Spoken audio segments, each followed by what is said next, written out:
Hello, boys and girls. It's Cooberry time. Mercifully, it wasn't too far away. Let's get going, JJ said, and the two set off in the direction of Annika's lair. They hoped it would take Annika some time to find her way down the chute inside the cave, and even more time to realize the amulet was already gone. If they were really lucky, the scorpion would have gotten his bearings and given Annika a struggle too. JJ was hungry, thirsty, and sore in every muscle of his body. He felt like if he stopped for a minute, he might sleep for a week. But there was no stopping. The thought of Annika hot on their trail kept both JJ and Bernie pushing through the exhaustion. Not much farther now, Bernie puffed. It should be just around this corner. JJ's relief was short-lived. When they came around the corner, they saw nothing that resembled a fox's lair. Guess not, JJ said and kept walking. No, wait! Bernie consulted the map. This is it! What do you mean this is it?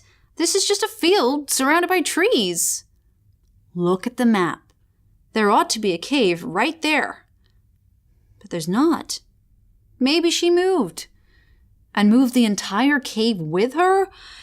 Besides, her family has occupied this lair for centuries. If she had moved, the whole forest would be talking about it. Well, what do you suggest? We can't just stand here in the middle of a field. Bernie threw his paws up in the air. I don't know, but I know this spot right here is exactly where Annika lives. Bernie suddenly brightened. Maybe it's hidden. Bernie started poking the ground all over with his wand.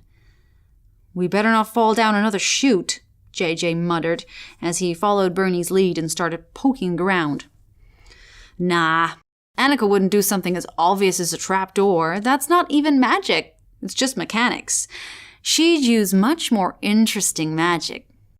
She'd try something really outlandish. Do you know what? She might even be crazy enough to try something like an obstruction charm on her own family home. What's an obstruction charm? Oh, it's very dangerous. It makes things disappear. So they're invisible? JJ didn't see how that would be too dangerous. No. If something's invisible, you can't see it, but it's still there. With an obstruction charm, the thing goes away entirely. It stops existing. Devlin would never do one. He says we can't mess with the laws of the universe like that. Is there any way to undo an obstruction charm? Bernie's eyes widened. Are you serious? I mean, Devlin maybe could, but I'm just an apprentice. Bernie, enough of this. You already defeated a dragon and a giant scorpion today. You're obviously quite a good magician or sorcerer or whatever it is you call yourself. If you have any ideas, let's try them before Annika comes around that corner. Bernie gulped. All right, but only if you tell Devlin we had no other choices.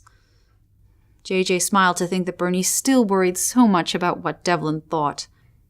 After all the magic he'd already pulled off so far. Agreed. And one more thing. You go stand way over there, in the shelter of those trees. If this backfires, I don't want anything happening to you. What could go wrong? Either it works or it doesn't, right?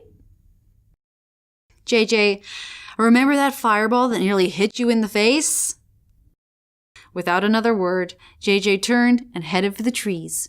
He found a spot well into the woods where he could still see Bernie standing in the open field.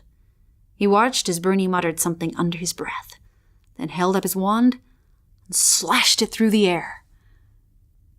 Nothing happened. That's all for today. I'll see you next time.